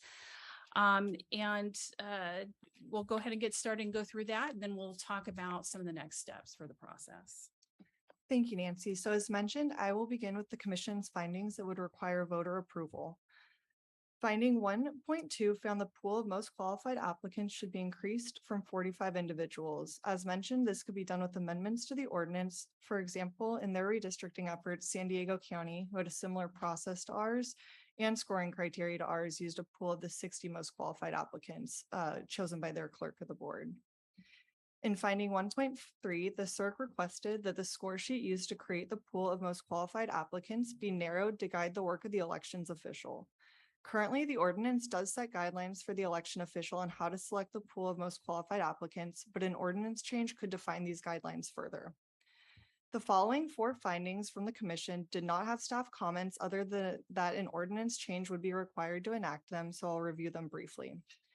Finding 1.4, currently the ordinance states that the district attorney will perform a random drawing to select the initial 5 members of the commission, who then select the additional 6 members themselves. The commission would like to see the ordinance change to have a random drawing select all 11 commissioners, not just the first 5 initially selected. Finding 1.7. In the current state, the ordinance left room for interpretation on what should be given the heaviest weight when selecting commissioners or their replacements, either demographic diversity or proportional partisan representation. The commission feels the ordinance should be adjusted to clarify which should be considered more heavily. In finding 1.8, the commission recommends that commissioners are seated or that are currently seated on the commission until the next commission is selected, which in this case will be 2030. They would like to see a change in the term of commissioner appointments, so it's no longer required for commissioners to file financial disclosures until the next commission is seated, which is 10 years after their work has been completed. And lastly, for this section, finding 2.1, the commission would like the ordinance to be changed to allow contracted service providers to not be held to the same selection criteria that is used to select and qualify commissioners themselves. The selection criteria referred to here are items such as not having changed political party affiliation for 5 years and disclosure of financial investments, among other things. In the next section, we have items that are unclear whether they will require an ordinance change or not. Finding 1.5. This finding requests that each commissioner have an alternate selected in their place to assist with outreach and act as a shadow. While commissioner turnover did appear as a problem with the current commission and alternates may be possible, more research needs to be done. And if this change were to be put in place, it would need to be clear that these alternates would be non-voting members of the commission. Finding 1.6 asks to determine whether members of the commission who withdrew from their service are able to rejoin the commission at a later time. This was a scenario that occurred over the redistricting process, and currently the code does not address this specific scenario, so it will be up to your direction whether to amend the code with clarification here, but it may be noted that this could also be addressed in the commission's bylaws. And lastly, for this section, finding 2.2 requests that a requirement be added for consultants or contracted services to disclose partisan candidate contributions of over $500. This finding could either be addressed in the ordinance or be part of the vendor selection process. So now I'll move into the suggestions made by the Circ for procedural changes, which if approved at this time are ready to be implemented. Finding 1.1 requests that the timeline of commissioner appointments be moved sooner than the required deadline. This is an easy change and would just require county staff to begin the application process sooner in the next redistricting commission. The next two findings, 1.9 and 2.3, deal with the marketing and outreach of the commission. The commission would like to see more broad recruitment done to recruit candidates for the applicant pool, and that any general marketing and outreach contract that is given be awarded to a business with a presence already established in Santa Barbara County. In findings 3.1 and 3.2, the commission has requested that public comment be posted earlier than the required timeline, which is currently set as the same as other public hearings. They also requested that commissioners receive a per diem for mileage, both of which can be done or were already allowed in the current commission. I will clarify that the commission did have the option to apply for mileage reimbursement, and some commissioners did choose to do so. However, they did not receive a flat rate per diem for their work on the commission. Next, the commission had two findings, 3.3 and 3.4, that can be requested of the demographer during their next vendor selection process. The first being that the commission have a role in selecting the mapping tools used, and the second being that training on how to use these tools begin earlier in the process.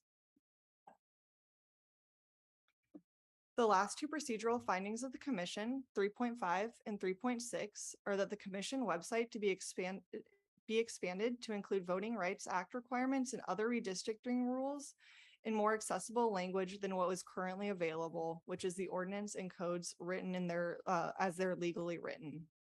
Additionally, that non-commissioners, including members who applied to serve and were not selected, be used for outreach and on ad hoc committees.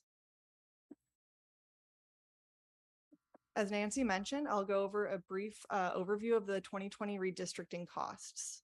So 800,000 was budgeted, and as you can see, the project came in under budget at $629,262. The bulk of the costs were in legal counsel, contracted administration for clerking of the public meetings, and marketing.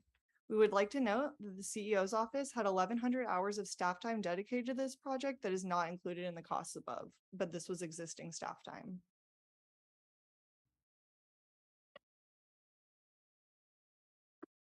Okay, so that brings us to the next steps.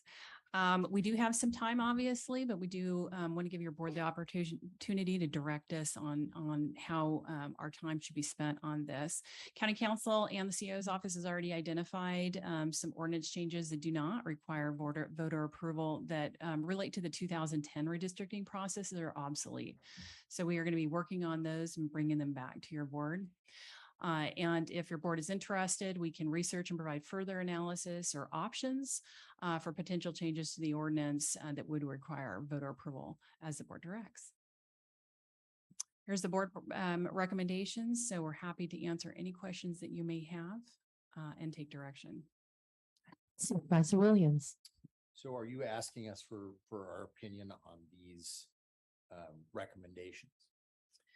Supervisor Williams, through the chair, I think the direction would perhaps be at a later date to bring back to your board maybe some options of ways or language that can be proposed in the ordinance that could resolve some of these challenges that the Circ board indicated with recommendations.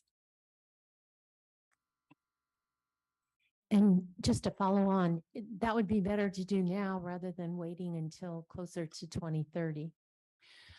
Supervisor, I'm sorry, Chair Hartman. Yeah, we are going to be bringing back the 2010 changes sometime in the next year and a half or so. So perhaps that would be when we bring that back, we can have that discussion. Madam Clerk, is there any public comment on this item? Chair Hartman and members of the board, we have one request to speak. Lee Heller via Zoom. Chair Hart and members of the board, good morning. As some of you might know, I think I attended every meeting but one of the Circ. So I watched the process very closely and have given a lot of thought to things that could be improved and participated in the review that led to the report that was summarized for you. A little bit of a response to the presentation you just received. I am skeptical that the Board of Supervisors can weigh in on the issue of whether or not a commissioner who leaves is allowed to return. That may need to be modified by the voters or in the bylaws. I also want to point out that the problem with earlier appointment of commissioners is the same problem we had with the extended process that was inflicted by the pandemic, which is that people's lives change. So I think 6 people left, and a couple of those were people that moved or had other demands on their lives that changed their availability. So an earlier appointment process probably isn't going to benefit us in terms of reducing the turnover rate. I would agree that earlier posting a public comment would be helpful. I think if we'd had better clerical support from the contracted demographer, we would have seen that be better done. And beyond that, I would just say that most of the problems that were identified are probably going to have to be revised in a new ballot initiative rather than by the board, but you can certainly provide guidance. And I do think the sooner the better. And any guidance you provide now, none of you is probably going to be on the board when this comes up again in 9 years, but your insights and changes now will help to guide the next board going forward. Thank you very much. Thank you, Dr. Heller. Supervisor Nelson? Yes, thank you, Chair Hartman. We'll see, Dr. Heller. We'll see. No, well, I really want to thank staff for this presentation, as well as the commissioners and everybody involved in this process. I tuned in not to every meeting, but many of them. And, wow. I mean, if this wasn't, making bacon and in a very transparent way, 11 people making decisions. It's hard for us. There's 5 people making some of these decisions we have to do for the Board of Supervisors. To have 11 people from diverse backgrounds that didn't sign up to be live on TV. I mean, a lot of them were just they thought they were going to go to a couple of committee meetings, just be good public servants. And it really turned into, for some of them, a full-time job over that year and a half. And so a heroic effort by many involved. And it's one of those things where, we got the public decided here at the end of the day. That's what, obviously there was advocates on both sides trying to push, lines and try to advocate for different things, and weird coalitions that were built and bedfellows to get what we have. And, Santa Barbara County was one of the leaders on this statewide. So many jurisdictions are still wrestling with how they want to see this done in the future. And I don't know if what we did in Santa Barbara County is a lesson for them to learn or a model. But I think it can be a model, because I think what you did is, I do believe it was an honest process. And I do believe that in the end, it's something that we can all live with, or we all have to live with. I mean, I would like to see the ordinance amended by the voters. I think there's some, the way it was done originally, partly my fault. It was done hastily, and we ended up with something that I thought was a good job by Supervisor, I believe, Williams and his staff that kind of put together much of this ordinance. And I think they, but there was a lot of unintended things that that come up. I think this is the democratic process where we should go back to the voters, make a case for here's the things that worked well, here are things that didn't. And ideally, I like to see, you know, a bipartisan support behind some alterations of this. I mean, there's some details that I think that should still be negotiated on, you know, how they're selected and the criteria there. I think that those are things that are open for some debate. But I would like to support adopting the changes that we can, but then also I'd be happy to work with any of my colleagues or anybody in the community who wants to change the ordinance and then, you know, structurally, and then bringing it to the people. That's one of the great things about a citizen initiative, is that for it to be changed, it needs to be done by the people. And I think the sooner we do that, the better, because then, like as Dr. Heller said, it doesn't seem as politicized. I think we'll have a lot likely to have more unified support throughout the county if we do it sooner than later. So it's not, so people aren't gaming it or trying to figure out, you know, how they can bring benefit to themselves or others. So I'd be for that. Supervisor Williams. I think that it's definitely a learning experience, but I think despite the fact that there were results that were inconvenient for me politically, I think that and maybe more than inconvenient, it's still a worthwhile endeavor to try to make redistricting less of a power play and less subservient to the interests of us and more subservient to the interests of the people of the county. And I think most of the recommendations I think are good, especially those that seek to have a higher number of pool or a bigger number of people ready to take over if someone else drops out. You know, in step with that, I actually think, even though I know, you know, there was a partisan difference of opinion about having someone who drops out come back, that could just as easily have gone the other way and been. So I think we want to keep as many people in the mix as possible so that there's enough people to fulfill the partisan and demographic requirements without these very hard decisions about which criteria to prioritize.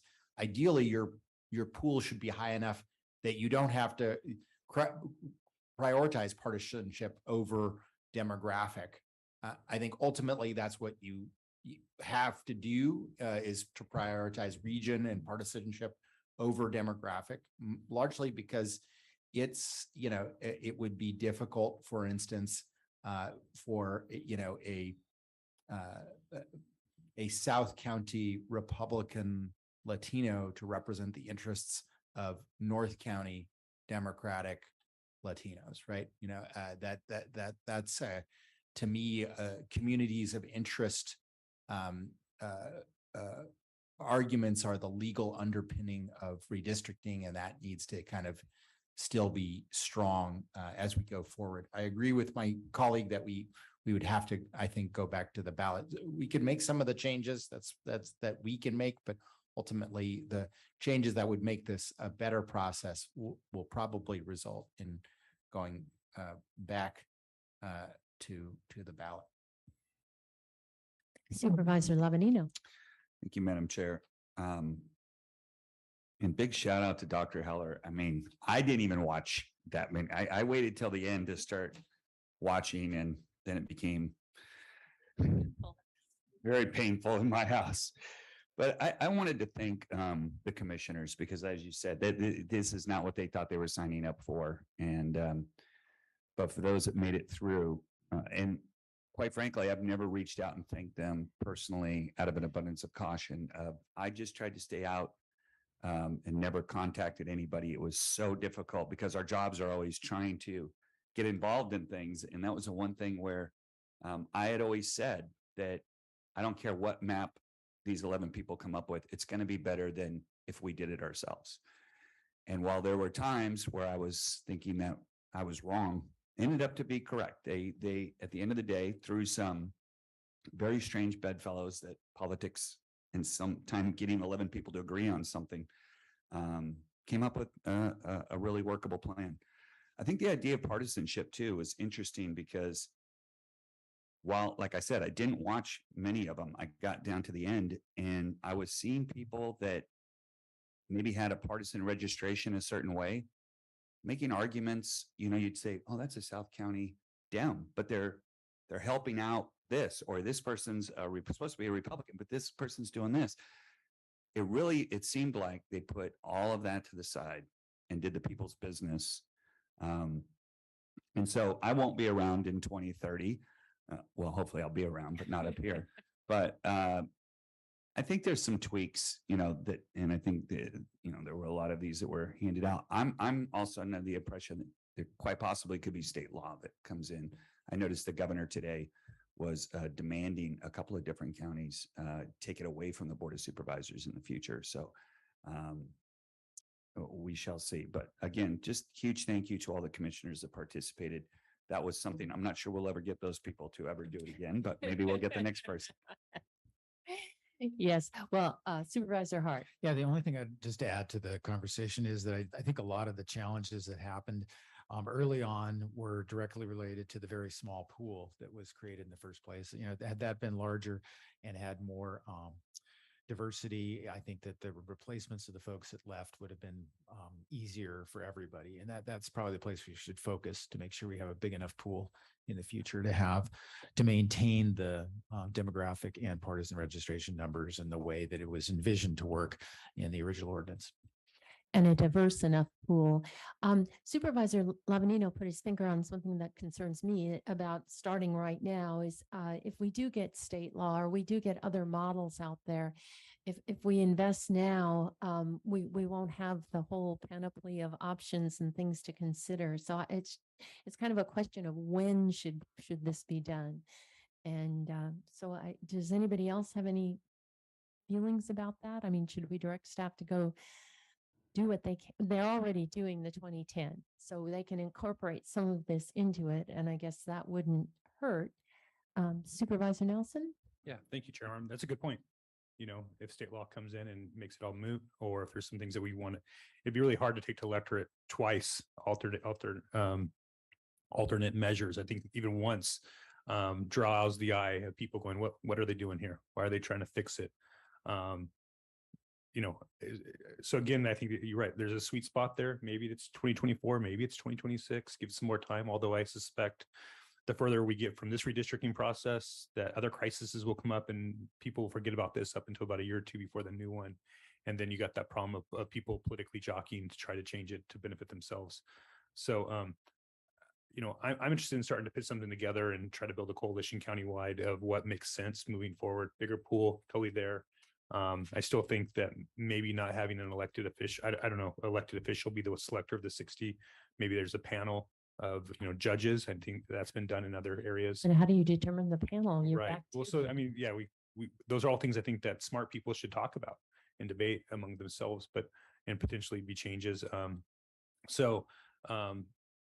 I think we should have those conversations now, have something ready to go, and then watch what's going on in the public and see if it's the right spot or not. I know I've talked to CO's office about other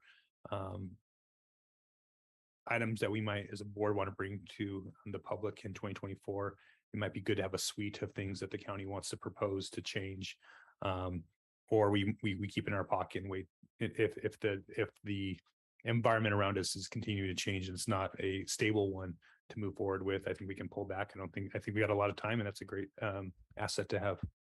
So if I understand, you're suggesting we move forward and then we can decide when would be the time to put it on the ballot for those changes that are needed to go to the voters, and at least do it a draft as best we can using the knowledge and kind of. I think we're 22 months away from putting something on the ballot. So I think it's July of 2024. We have to have something for June or July of 2024 to have something for the general election in 24. So I think we got some good times. There's a lot of work that we can do. I'm glad to work with some of my colleagues and take suggestions. I don't need to be a leader. I just want to be a voice and be able to provide input. But I think it's something we should be working on. Is that agreeable in terms of time frame? All right. I think that's right. Okay, so we need a motion A through D and staff's recommendation, and I think the direction is that we'll move forward on ordinance changes and then recommendation for what and how the initiative language would be amended. And when would you anticipate bringing that back, Ms. Anderson? So it would be 2024. I'm not sure exactly about what month, but we'll find a day and make sure we're communicating that to your board. Okay, and is that true with the 2010 ordinance changes as well? That's correct. Okay, all righty. Thank you. Supervisor Nelson? Yeah, I'll go ahead and make that motion. Staff, the recommended actions of staff, including the ordinance changes that can currently be made by staff, as well as directing, and I guess we got a long leeway on this coming back prior to the 2024 election to have a discussion about ordinance initiative changes. And I will second that. All in favor, say aye. Aye. Any opposed? Passes unanimously. Madam Clerk, item number 4.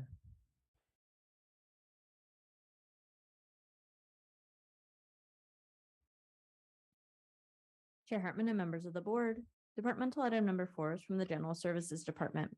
It is a hearing to consider recommendations regarding an ordinance amending portions of Chapter 12A and Chapter 24A of the County Code to regulate use of off-street county parking facilities. Director Powell. Thank you. Good morning. This item is on the agenda today to approve the introduction of an ordinance amending portions of the County Code Chapter 12A, adding a new Article 5. This new article regulates all off-street parking facilities owned by the county to allow better control of parking lot restrictions. This ordinance does not apply to parking lots in county parks. It also does not apply to areas such as road yards, fire stations, Hvac and other landfills, or other county facilities that are not typically open to the public.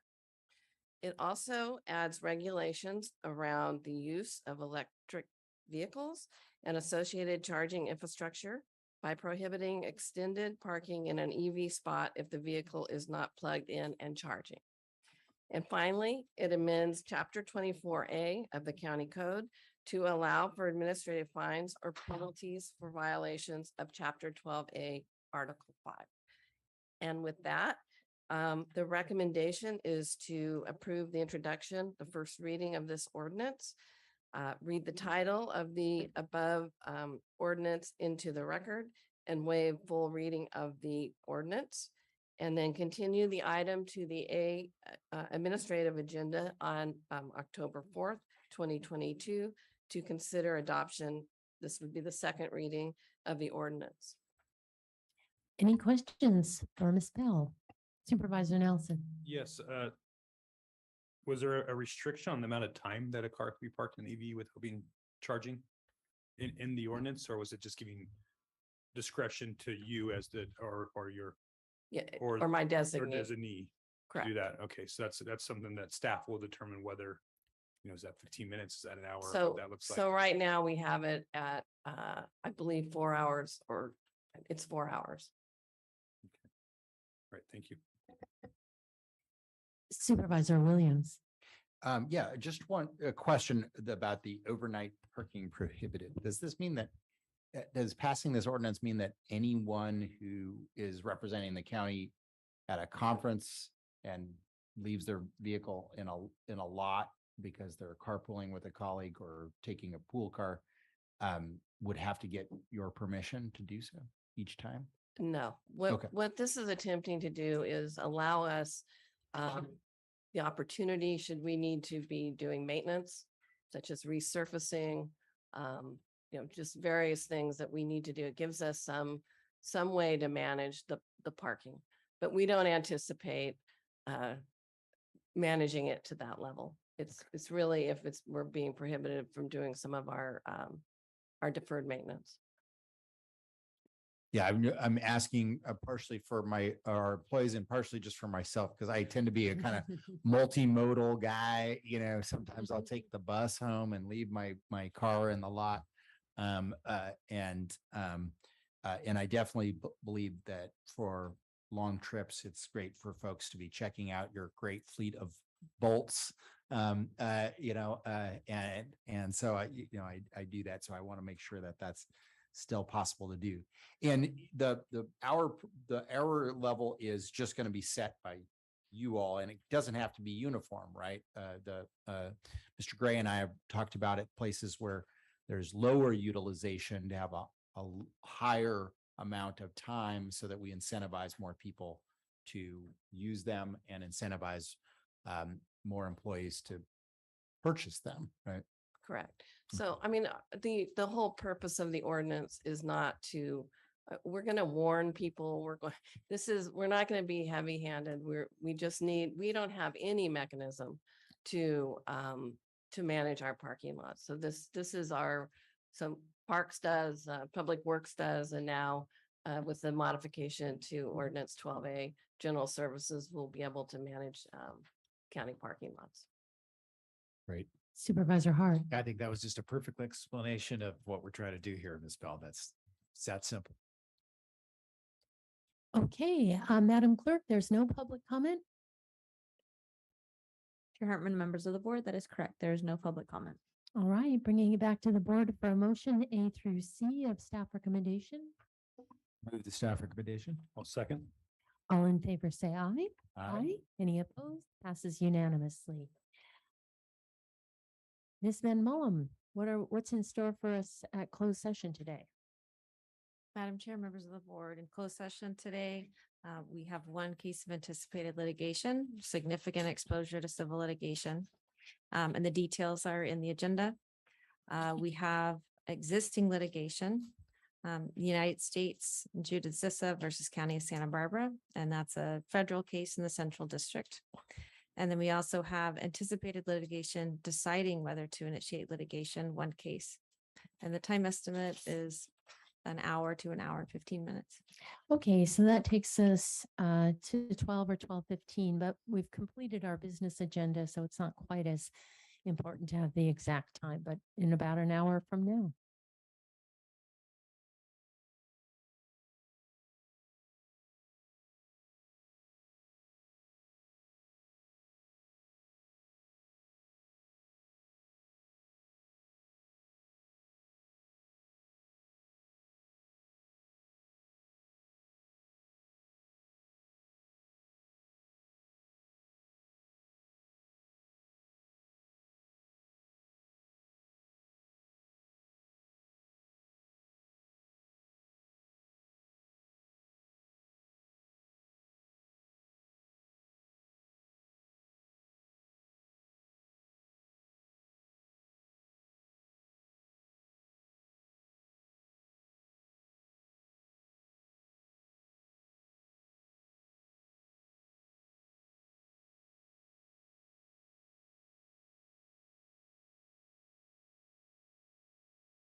Good afternoon. We're reconvening the September 2022 meeting of the Santa Barbara County Board of Supervisors here in the Santa Maria Hearing Room, reporting out after closed session. County Council.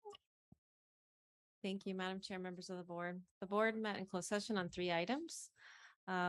Anticipated litigation, a significant exposure to civil litigation, 1 case, and the backgrounds listed in the agenda. 1 case of existing litigation, Zissa versus County of Santa Barbara, and that's a federal case in the Central District. And another case of anticipated litigation, decision whether to initiate civil litigation, 1 case, and the board took no reportable action. All right, we are adjourned to Tuesday, October 4th, 2022 in Santa Barbara.